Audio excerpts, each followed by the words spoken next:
Hello folks, it's time for another Let's Watch video wherein we're watching Fallout Season 2, the TV show of course. This is Season 2, Episode 3, called The Profligate, where we sort of continue on from Lucy being captured by Caesar's Legion, but that's not where the episode begins. Indeed, let me pull up my handy-dandy notebook here.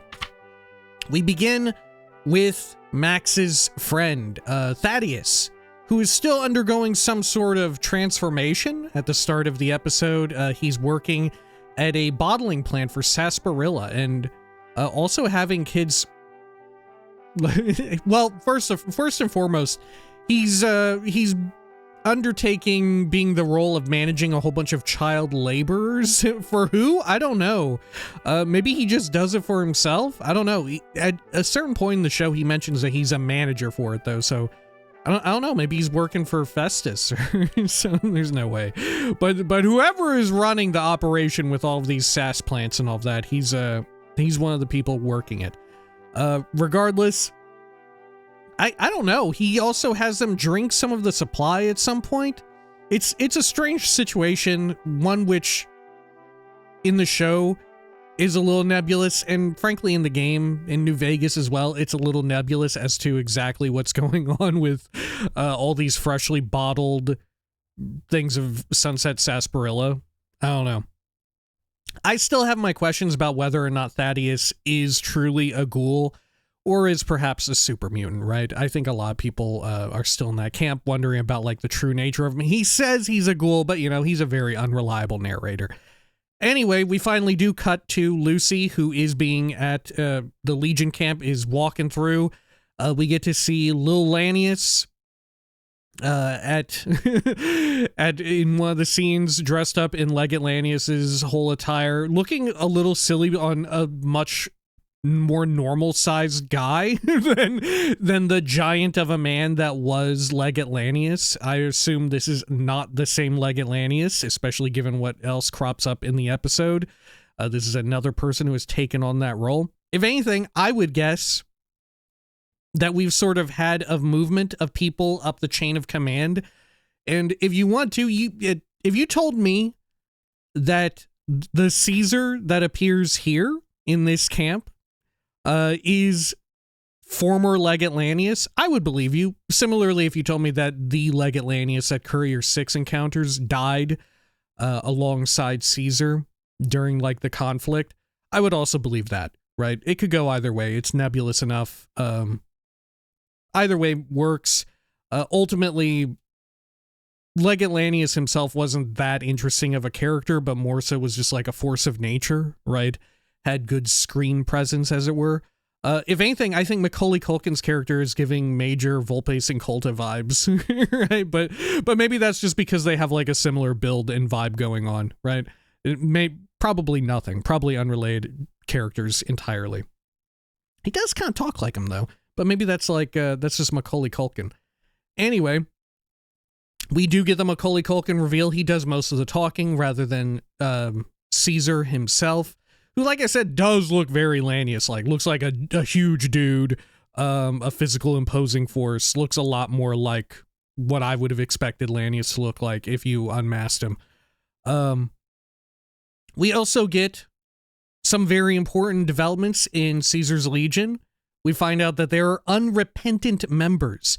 Since the death of Caesar, of Caesar, as he appeared in... God, what's his real name? What's his real name before all the Legion stuff? Woodrow, something along those. It's a very, like, nerdlinger sort of name, because he is. He's from, he's descended from the followers of the apocalypse gone wrong, in a sense. But we learned that since the death of the Caesar that we know from Fallout New Vegas, and probably Leggett Lanius, like I said, we don't know. It is confirmed, though, that Caesar has died, that Kaiser has died. We know that there's a civil war, which makes a lot of sense.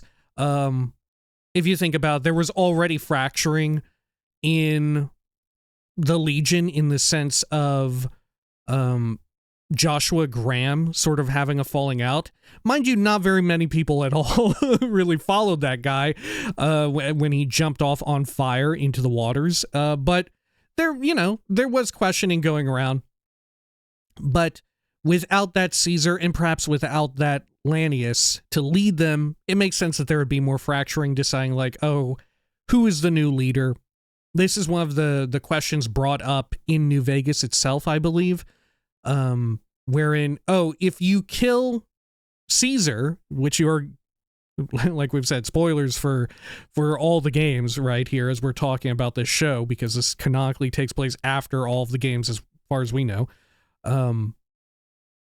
If you kill Caesar in New Vegas, Caesar's Legion remains a threat because there are other people who will fill that void, in particular Legate Lanius and or Volpes and Colta. But following the events of Fallout New Vegas, all of those people could theoretically be dead, and there could be a more severe power vacuum that seeks to be filled, and it seems like they're trying to fill it, but they're just not doing a very good job at figuring out exactly who is the most deserving, right? But yeah, there is civil war brewing amid Caesar's Legion. Makes sense. Correct me if I'm wrong, but such things would happen, historically speaking, right? If we're going for a more like tongue-in-cheek historical look at ancient Rome, this isn't all too uncommon. Lucy gets tied to a cross. She isn't nailed to a cross, unfortunately. Maybe this is one of the differences between the different groups of Caesar's Legion, or simply they thought it was too fucked up for general audiences to have them actually nail one of our protagonists to a cross, so they change it to where she's tied to it. Honestly, I thought it would have been cool because we've already seen her hands get fucked up, right? We've already seen her lose a finger and she's got like a nasty finger or something now. Why not? Why not fuck her up? I feel like they should have crucified her just a little bit, not to death, but she should have been crucified a bit. I would have been down for that. I don't mind the body horror, right? Fuck her up, dude. Let's get her looking gnarly as hell, Isn't this meant to be, one of the themes around her story and Lucy as a character is her being changed thanks to her exposure to the wasteland and the people within it, Right. One of the famous quotes of Cooper Howard to her is that by the end of this, you're going to be a lot more like me than you'll ever imagine. Something along those lines. That occurs within you, with regards to like your morals. The golden rule is a recurring theme with her and Cooper. But also without, her physical body will alter in some form or the other.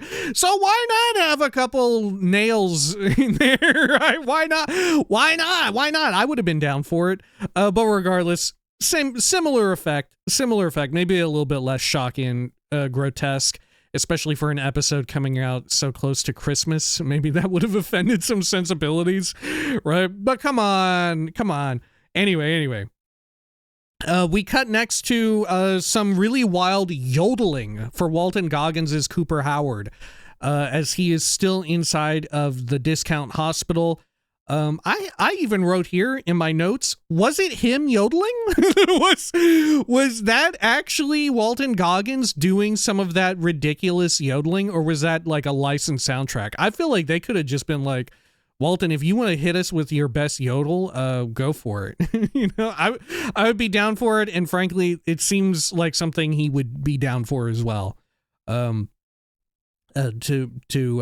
put it out there, I've also been watching with my dear partner Kim, The Righteous Gemstones. We're on season 3 now. We've been watching it, and Walton Goggins' baby Billy is quite the treat. You see a lot of his penis, which will actually come up later in this show. Unfortunately, his penis doesn't, but thinking about Walton Goggins' penis does.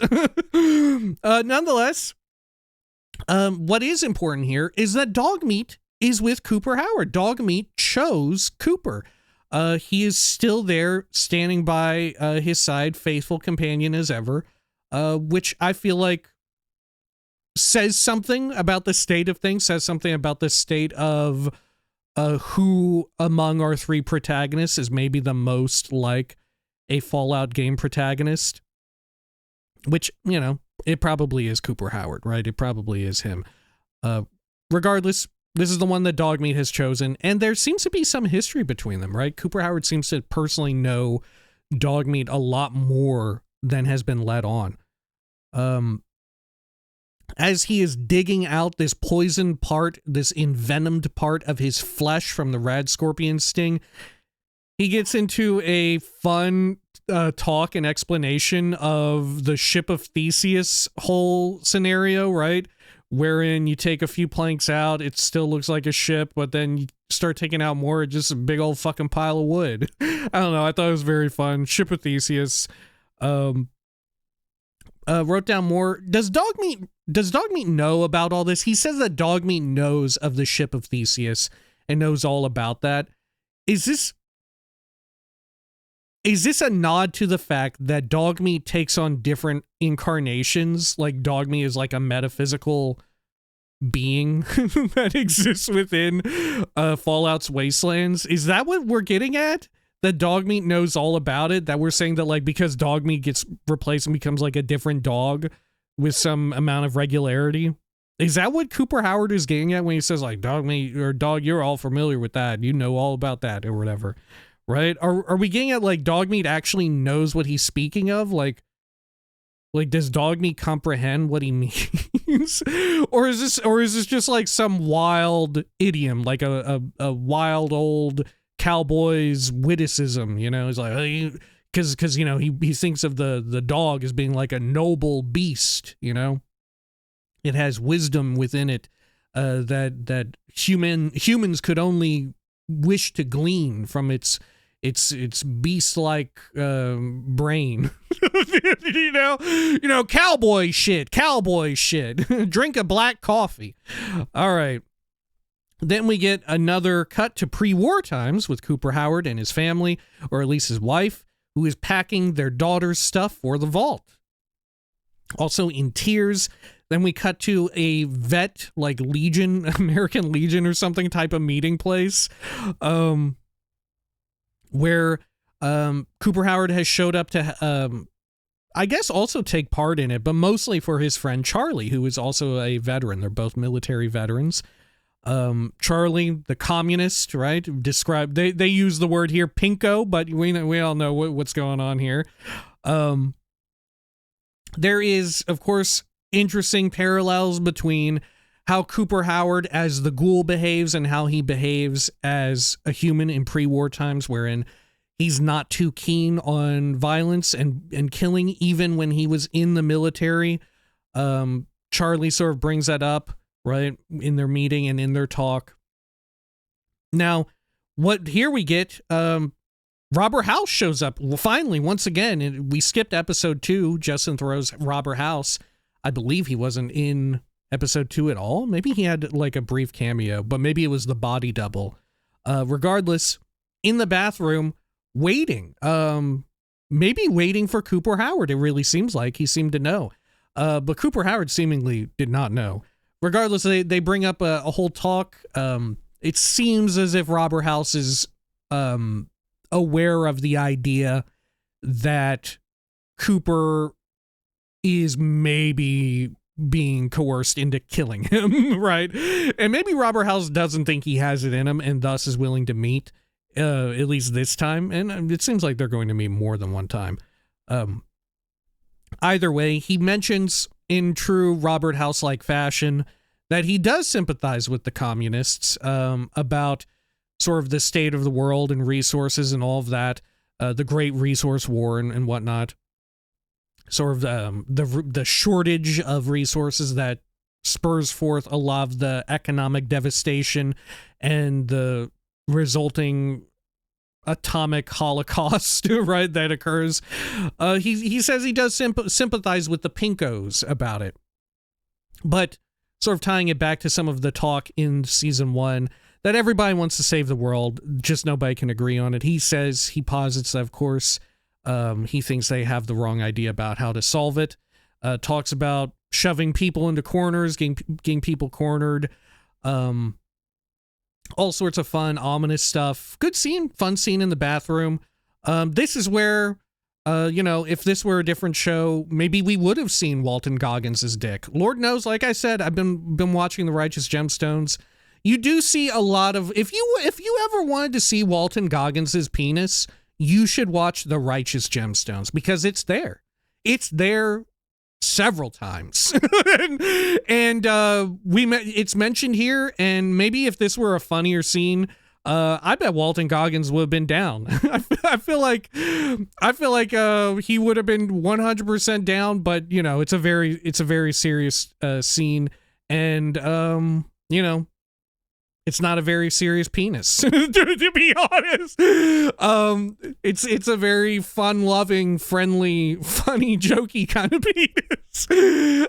Regardless, we do another cut to a lot of the Brotherhood airships huddled around Area 51. There's a big meeting. The elder of Maxon's group, I forget what his name is, played by Jonathan Pryce. He actually delivers a bit of exposition, giving a bit of a lore dump on Roger Maxon. A lot of stuff that we already know about, but with a more religious spin to it. We know about like Roger Maxon seeing the FEV and that he like blew up all that stuff out in California because he was horrified by what was going on with regards to the United States government, the Enclave, experimenting on people, experimenting with FEV and all that shit. And that sort of like birthed the beginnings of the Brotherhood of Steel in a major way.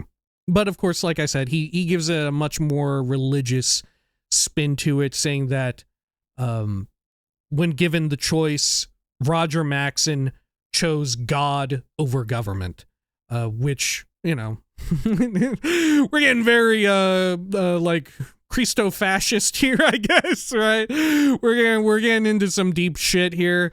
It's getting pretty wild. It's getting pretty heavy.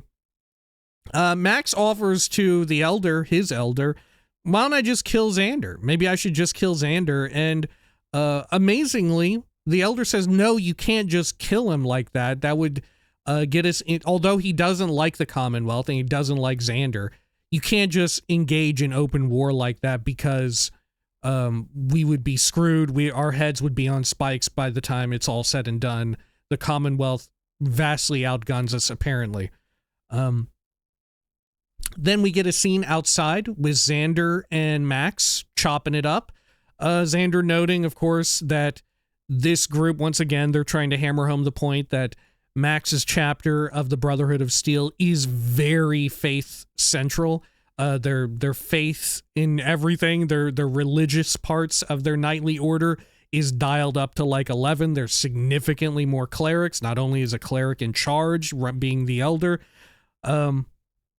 he also mentions more stuff about back east with the Commonwealth, Xander does, saying that back there, soldiers call the shots, which I don't think rules out necessarily who could be in charge of the Commonwealth. I'm still open to the idea that it could be Paladin Dance. Similarly, it could be Arthur, right? Arthur Maxon. Who could say? Who could say at this point? And then we have another cut.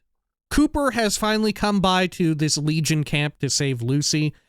We get a better look at the fact that the camp, it literally has like a line down the middle of it. It's like a 2000s kids comedy show or whatever, where there are two feuding groups, usually siblings. They like put a big line of tape down the room, except this time they've done it with like a big hill with some fortifications and a few dead bodies as well. Regardless, Cooper decides, well, I can't take these people on. There's way too many here, even in their divided state. I'm just one damn guy.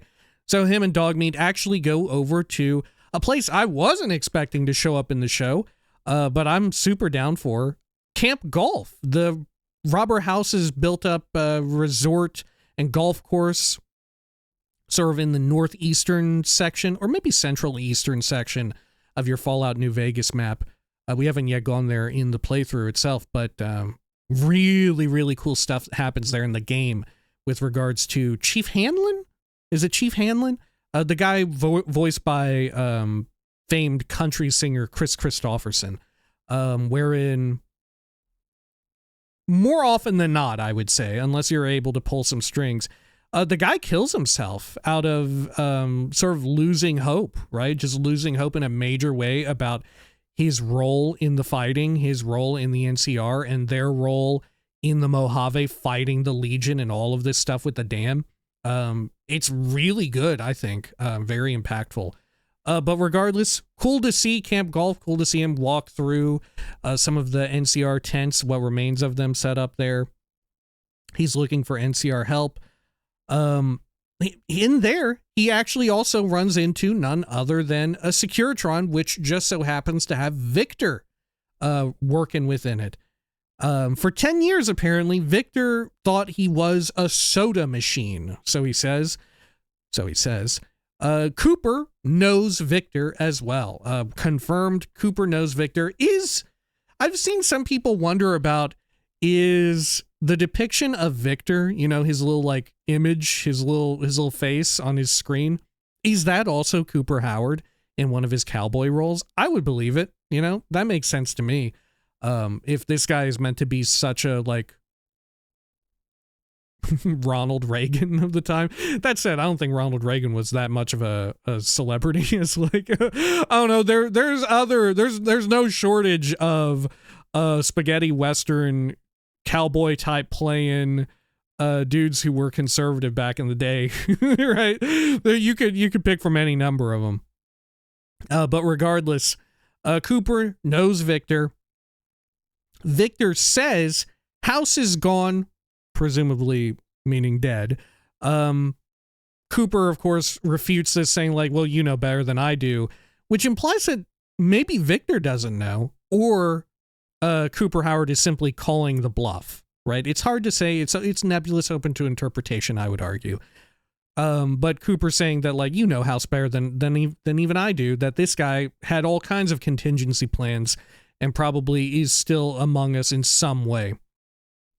Regardless, Victor drops that House needed the fusion diode, which ends up making sense because later in this episode we find that Securitrons are operated by fusion cores. So if everyone wanted fusion cores, stands to reason that, yeah, of course, if House wants to expand the Securitron army and to expand armaments, he would want that. And just general purposes, having a lot of energy, you know, a lot energy being a big theme in the Vegas area with Hoover Dam, Helios 1 and stuff like that. I'm surprised we haven't seen really much of anything of Helios 1 yet. Maybe we won't ever. Do you think we'll see the dam? I wonder if we'll see Hoover Dam. Huh. Yeah, I wonder. It hasn't been teased at all. Maybe in season 3, right? As they leave and depart Vegas. I don't know. Regardless, we do hear about some Rangers being in the hills nearby. Where would we think this would be? I feel like the placement of a lot of these locations is super wishy-washy, right? Because, correct me if I'm wrong, Victor says that there are Rangers in the hills nearby who've been stationed. They say that they've been stationed there and cut off from reinforcements for like decades, or at least a decade. Would that be like Nelson out by Boulder City or something? And yet when you see it, I got the impression like, is this Camp Searchlight? Now that it's no longer irradiated, is this Searchlight? They're like in the hills by Searchlight or something? Because in the background of one of the shots later, you see Prim very obviously. You see the Bison Steve and the roller coaster. I feel like the location for when it comes to mapping out this area, I don't know. Granted, I'm not good at like cartography, right? So maybe it does make a lot of sense where these places could be, like placing them and such. But for me, it seems very wishy-washy, and you shouldn't take too close of a look at it, right? I don't know exactly how accurate we are being to any type of map. Anyway, we cut back to Max and Xander having a good time flying a vertibird. They name drop motion assist servos, very fun. You know, there's one for throwing a bone to the people who played the games as per usual. Xander mentions that his Brotherhood chapter, the Commonwealth chapter, risk losing the Commonwealth without the cold fusion diode, which is very fascinating. Do they just want it for the sake of a fusion core generator? Do they just want it for that? Or something else? There's some very interesting questions to be had here about the state of the Commonwealth and the Brotherhood there and the Institute, right? Especially, like I said, with Xander being referred to as Xander Harkness specifically. It's very, very peculiar. Maybe nothing, but it's enough to raise some eyebrows, I think. Despite what happens toward the end of this episode, I think eyebrows are still worth being raised. Anyway, he mentions that it can get so much worse. Xander, when he's talking about that they could lose the Commonwealth, that things could get so much worse. Is he referring to the Institute there? Is he specifically referring to like synths or FEV testing in the area? We know that the Institute was screwing around with FEV. There were also other groups present on the East Coast that were screwing around with FEV. He could even be referring to, which this wouldn't be the Commonwealth anymore, stuff in like the Capital Wasteland, with the Enclave, or in Appalachia in Fallout 76 with like the automated nuke silos. It could be that. I don't know. It could be any number of things. So I think in this case, maybe best to just like hold on to your butt and sort of like go with the flow, right? It could truly be anything. It's nebulous enough to where they could write it any which way, or even make it something completely brand new, But with it being that big of a threat, you would think it would be a pre-existing something or other that we're already aware of, I would guess super mutants, because we haven't seen super mutants whatsoever, even like former master super mutant army. I would guess that we will eventually see those, that'll be a big reveal that, oh, look, super mutants are here, FEV stuff is more active once again and wherever. Because we already know the Enclave is in some form or another operating out of a big warehouse, right? We know that the Enclave is still kicking. This is like so far the big missing puzzle piece of this season. We have gotten zero teases about the Enclave. And yet, on the recap for season 1 or season 2, episode 1, they made sure that we remembered. Yeah, remember, we had the Enclave in here, right? This scientist guy fled the Enclave. Dogmeat was there. They had an interest in the cold fusion. What the hell is going on? What the hell is going on? They have held these cards very close to their chest with regards to where the storyline is going, but remains to be seen. Probably going to end up being like a end of season reveal. It's like, yeah, next on season 4 of the Fallout show, that's right, the Enclave. Right? I don't know. It seems like we could be going that route. Anyway, we cut to a scene wherein we had subtitles on as we were watching, and I could not help but laugh to myself as it said in brackets, spurs jingling lightly. So far, we have not heard jingle, jangle, jingle, right? We have not heard that. I really thought we would have gotten that in like season or episode 1, and Big Iron would have been saved for the finale, but maybe it's an inversion of that. Maybe ain't nobody got rights to jingle, jangle, jingle anymore, I would like to hear it, though. I would like to. Anyway, we see the Ghoul speaking with the NCR, saying that they go way back. They say, hey, leave this Ghoul alone. He has such a long history with the NCR, which is maybe truer than we know of, right? We know that in pre-war times, there's involvement with Moldaver, all that business. But I still want to hold out theory that Cooper Howard, the Ghoul, was also an NCR Ranger, and this is how he ultimately got so good at shooting, and where he got his gun, his Dom Pedro, as it's referred to in 76. Maybe this is it, because, they sort of famously have, among the ranks of the elite Rangers, there are ghouls. We've talked about this plenty in the past. Who is one of our protagonists, but a ghoul who is very good at shooting and killing and has sort of a Wild Westy theme about himself, whether that be like he's playing to a character as a source of like protecting himself, taking on the role of being someone else, acting, or any number of reasons, but interesting to think about nonetheless. Let's see here. This group of Rangers, we mentioned this before, this specific group were cut off for 10 plus years. I don't know where this is. This is also the same place where, like I said, we see Prim in the distance. I'm not sure where this could be. I think wherever it is, Bison Steve is in the middle of it, and to the right we see some of the roller coaster. I don't know how mindful they are of it, but it was cool to actually see it like in the background, even if we don't go to Prim and see the Bison Steve and the roller coaster. It was fun to see. Regardless, these NCR remnants are of no help. It's just like 2, maybe 3 people out there who are just like looking like shit, right? They do help out Cooper Howard and give him some more of the anti-feralification serum. I think they give him like, 4 or 5 vials of it. They just so happen to have lying around, which once again does make some measure of sense if they had not feral ghouls, but ghoul rangers, but they're maybe no longer with them.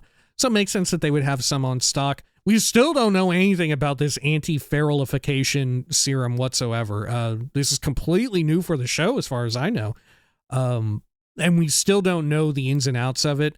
I'm assuming it's going to be another shoe that drops along some line at some point in the show, where we'll get a bit more into it, because clearly we've got like a ticking time bomb situation wherein Cooper is continually in danger of going feral. Maybe that's how his character dies, you know?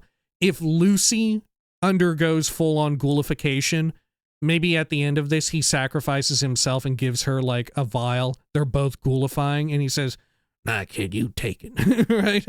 "I'm an old ghoul. I don't need it anymore. I'm a relic of the bygone era. You go forward, and maybe you'll be able to realize the better world for the future than I ever could." Right? "Keep the dream alive." And then she becomes a ghoul, and she's able to forego her own feralification. Meanwhile, she has to kill him or something like that, you know? I feel like that's likely. Because otherwise, you know, what have they been teasing this build up for, right? Anyhow. They give him all that stuff. We cut back to Xander and Max hunting at least they mentioned 2 Securitrons, but we only ever see 1, right? Didn't they mention seeing 2 interesting looking robots? Either way, they're hunting down Securitrons. This is where we find out, in kind of a like very prolonged scene, but they're kind of playing with their food, right? At least Xander is. He's playing with his food. He rather than like using a gun, he pulls out a super sledge and is swinging it around at the Securitron. Just having fun screwing around with it, trying to fight it. We find as he just decides, okay, we've had enough, smashes through the Securitron's front screen and reaches inside and pulls out a fusion core, which thus makes it make a whole lot of sense as to why the cold fusion diode would be important to everybody, or House in particular, I should say. And then following that, sorry, let me flip pages here in my notebook. Apologies. We cut once again to Lucy, tied to a cross. Cooper begins to bargain with the Legion. We find out why he decided, well, sure, there's 2 people here with the NCR, but he didn't even decide to take them with him to help take out the Legion in the area.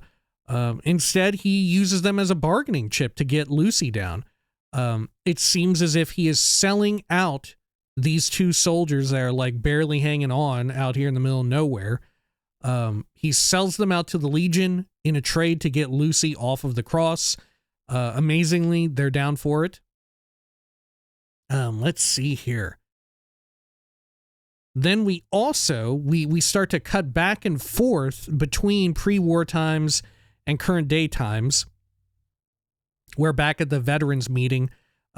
Old communist Charlie is glazing up Cooper for being kind of a cool dude back when they were in the Marines or whatever. We find that Right, we see Lucy get freed. There's like an egregious ass shot is what I wrote down here. I guess there's a when she falls off of the cross, there's such an over the top, hilariously over the top ass shot of Ella Purnell lying on the ground with in just like the wildest pose possible. But she is freed. It seems I wrote, is Lanius dead too? Which we talked about earlier. And then we find out, as it's flicking back and forth between pre-war times and current times with Lucy and the Ghoul, that Cooper, he did not fully sell out these NCR people. Maybe he gave them real information or not. But regardless, they certainly thought he did. But more importantly, he saw a whole few barrels of dynamite lying around in their camp, and probably using his specially gifted lighter, which he still held on to after all this time from, what's his name, from Charlie, sets off some huge explosions, which takes their simmering civil war between these two split factions of the Legion and sends it flying way up. I can't help but wonder, as one side prevails, it will probably end up being that Macaulay Culkin's character survives this and is thus the new Caesar, right? They didn't want to start you out with immediately, oh, Macaulay Culkin is this new Caesar. I think they wanted to give us a little bit more world building with regards to like, oh, there's civil war within them. Makes sense. You know, we've seen them fractured before. Kind of a recurring theme with regards to Fallout factions and Fallout in general is groups splintering because of ideology, which is a great answer from Robert House, right? This is such a recurring theme in the TV show. Are all these groups, all these major factions splintering in different ways and falling prey to infighting? Who with a better answer than the guy who wants to be a self-described autocrat, right?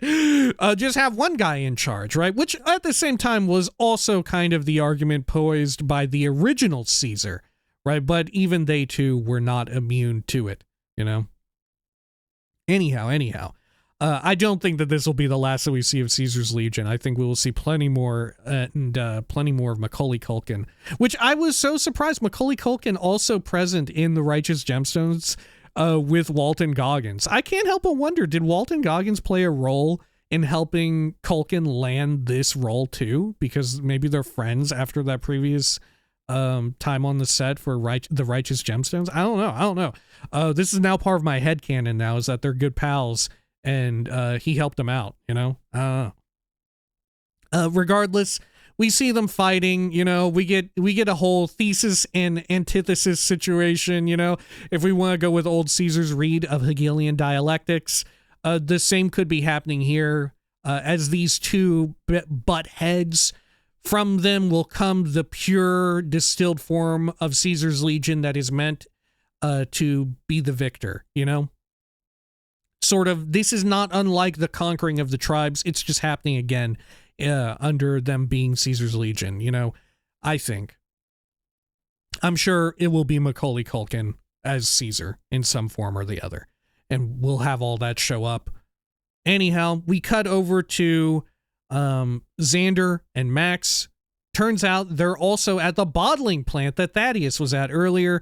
We see one of the kids who was there, the child labor. One of them's a ghoul. Of course, the Brotherhood of Steel are incredibly bigoted toward anybody that ain't human. Though I can't remember, in the games, historically, have they ever been ready to just gun down and kill non-feral ghouls?